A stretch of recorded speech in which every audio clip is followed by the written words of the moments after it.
Hey guys, I'm Chris. And I'm Andy. And today we're going to be talking about the latest Star Wars film, The Rise of Skywalker. So let's get right into it. Before we give you our thoughts on this movie, we want to let you know, later in this video we're going to be going big time into spoilers, but we'll give you a warning, so don't worry about that.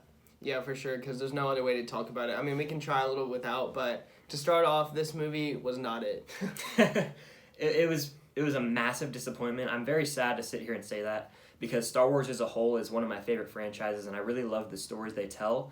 And this movie was lacking a story. Yeah, for sure. And I mean, yeah, we're both big Star Wars fans. You guys will see our ranking and stuff and hear us talk about them. But this new sequel trilogy, just like from the get-go, like in this movie, I just did not feel connected at all.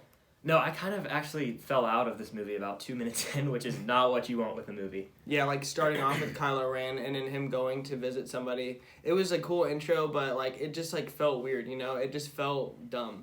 Yeah. Like kind of like Game of Thrones season 8, this movie reminded me a lot of that. Extremely messy and rushed throughout. Like, I'd say the first hour of this movie, I was never like locked in. There wasn't a moment for me to sit down and just relax and enjoy the subtle moments in Star Wars, which are the moments that I love. Yeah, for sure. It just was really like fast paced, which I don't have a problem with because The Force Awakens is also very fast paced. So is Empire Strikes Back. But this movie, like the whole opening scene with like Poe and Finn and them, like what were they even doing? I don't even know. And it was just like jumping through the light speed was like kind of cool to see, like a new little thing, but still it was just like I had no connection to them. The new characters that were just on their ship, like we barely got introduced to them. Like it was just felt messy to me. No, yeah, and before we get into spoilers, the biggest issue with this movie is that it makes it so clear there was no clear trajectory or path for the sequel trilogy. They made The Force Awakens with J.J. Abrams. I personally am still a big fan of that movie.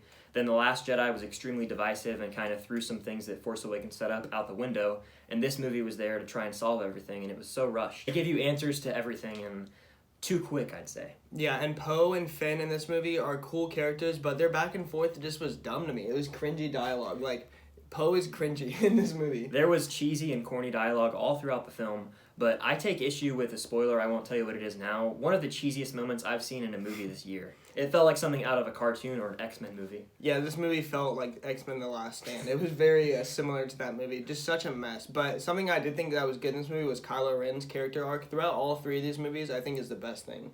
I mean, Adam Driver just plays the role so well, and he makes you really care about the character. He's so interesting, you don't know what his internal struggles are throughout the series. Yeah, for sure. And I mean, of course, in this movie, he starts off like the ultimate bad, but as he goes along, like, you really sympathize for his character, and the other bad guys too, like Richard E. Grant being introduced in this movie was a cool face to see, even though he did nothing. Yeah. General Hux was annoying in this movie, like usual. As always. And the Emperor, I mean, this is where we should start the spoilers right here, I think. Yeah, we're going to warn you right now. We're going to be talking spoilers for Episode 9, The Rise of Skywalker. So if you have not seen it, go watch it and come back. And we're going to talk spoilers in 3, 2, 1. So. Yeah, so the Emperor is back in this movie. Why is he back? I don't know. They don't explain it. I don't know. He repeated the line from Episode 3 when he's telling Anakin about how you can learn to cheat death. And it was just like, what? So the Death Star exploded at the end of Return of the Jedi after he got thrown down the shaft. And like electrified. And he's alive and his body's intact. And we're just supposed to get on board with that. And, like, he looks, like, real gross. Like, his nails, like, are all missing and stuff. And he just looks ugly and stuff. But it still doesn't make any sense. Like, was he on, like... He was on something. Like, something was carrying him, right? Yeah, look, he was, like, attached to something with, like, fluids. I have no clue what that was. I don't know. When he, like, did the impression of Snoke and Darth Vader, like... It just was, like... So, yeah. Another thing is he created Snoke. Which is so clear that J.J. Abrams set up Snoke to be the main, like, evil force in this trilogy. Don't you agree? Yeah, for sure. And then, clearly... Like, he got killed off in The Last Jedi, so it was like, screw it, we have to bring back Emperor Palpatine.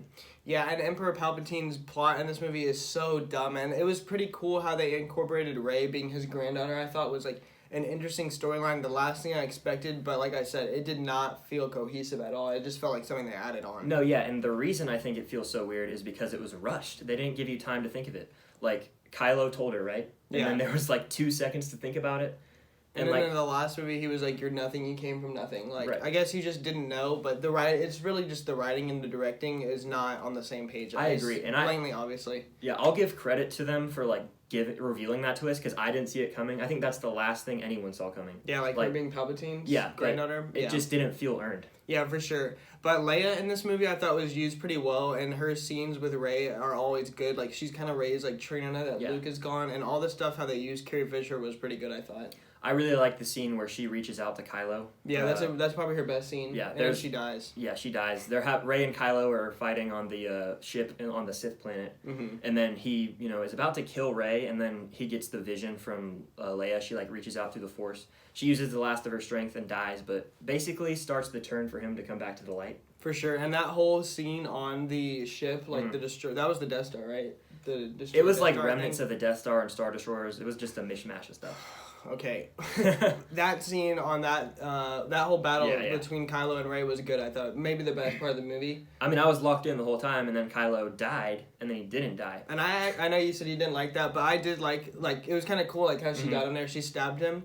And I would have been fine if he would have died like that, and then she would have had to go on and deal with the Emperor, but of course she revived him kind of Baby Yoda style, and just put her hand on him, and it was cool, but it was why even do that? I mean, I'm glad he came back so that we could get the epic scene where Harrison Ford makes a cameo, and that's probably my favorite scene in the movie. That was a great scene. Because it was very heartfelt, and it showed his turn to the light, but at the same time, it just felt forced, they do this all throughout the movie. They kill Chewbacca. He's not really dead. He was on another transport. Stupid. They wipe C-3PO's memory. Stupid. They undo that. And then they kill Kylo, and then he comes back, and it's just stick to something. Something about this movie that just really is a flaw is in the third act, I was out of steam. I didn't feel like watching the movie anymore, and I didn't really care. It was too much.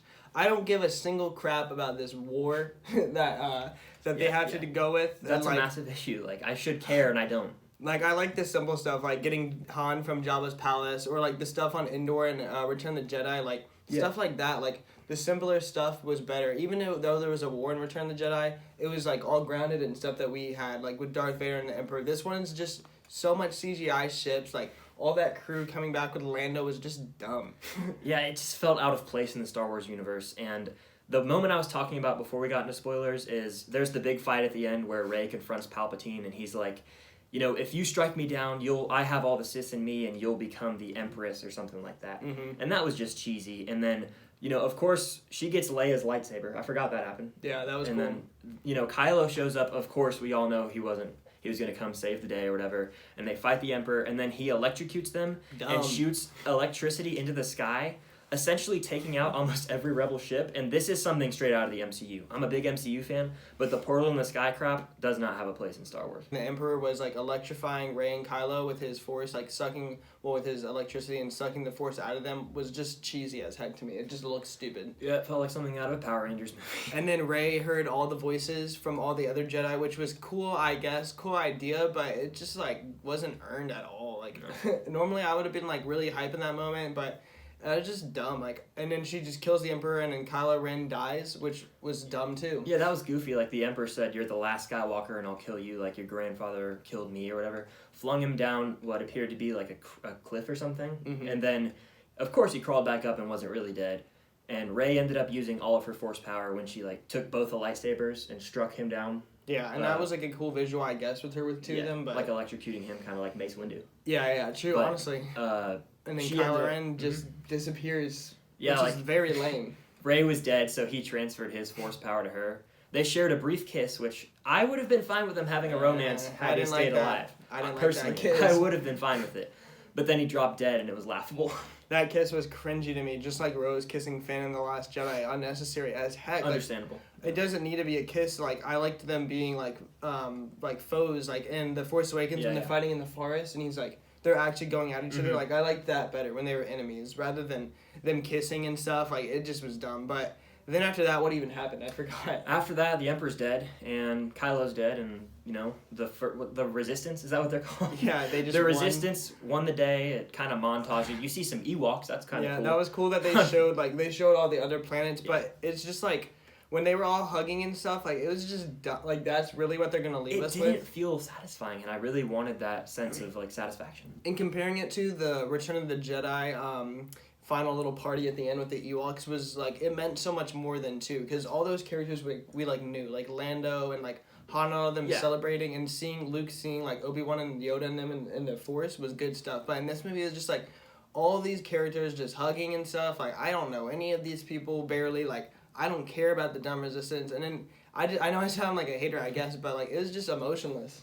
Yeah, it felt rushed. We never got to earn the true emotion and the sense of satisfaction with them, and that's sad. And then after that whole, victory sequence, Rey goes back to Tatooine, to Luke's original home. She buries Luke's and Leia's lightsaber, and then an old lady walks by and is like, "Who are you?" And she's like, "I'm Rey." "Rey who?" And then she looks off in the distance, sees the Force ghost of Leia and Luke. I liked the moment, personally. I think we're on opposite ends. And then she says, "Rey Skywalker."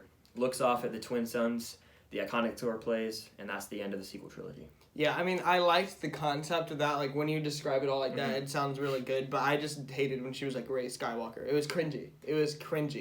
But it was good whenever she, like, buried their lightsabers and she saw them too. But, like, that's not who she is. In the end, The Rise of Skywalker was a massive disappointment, and I'm not crazy about the movie, but there were a lot of moments that I truly enjoyed, such as the lightsaber duel between Kylo and Rey, the Han scene, and Luke's comeback scene as the Force Ghost on the island. That's all great stuff, and this is still a Star Wars movie, so I could see myself rewatching it in the future, but I didn't love it, but I didn't absolutely hate it. So I'm going to give this movie a 5 out of 10, one of the worst I've seen in theaters this year, sadly. Yeah, I echo a lot of what you just said. There was some good moments in there, like Rey with the 2 lightsabers, and Kylo's arc was good. And of course, like, the cool character Babu Frick. We didn't really talk about him, but he was funny. Irrelevant to me. But then there was too much bad in this movie for me. The bad outshined the good, and that's pretty much the whole motto with this whole sequel trilogy for me, honestly. So I got to give it a 5 out of 10 as well. Very disappointing end to the Skywalker series, I thought, and very disappointing this year for this movie. Yep, well, that says it all. I think this is going to be a wrap for our review of Star Wars Episode 9, The Rise of Skywalker. Hope you guys enjoyed. Don't be too hard on us in the comments if you loved it. But be sure to like this video, comment your thoughts on Episode 9 down below, and stay tuned. We've got a Star Wars ranking coming soon and another Christmas review, so be on the lookout for that. And if you haven't already, please consider subscribing to the channel. It would mean the world to us. And until next time, see you guys later. See you guys.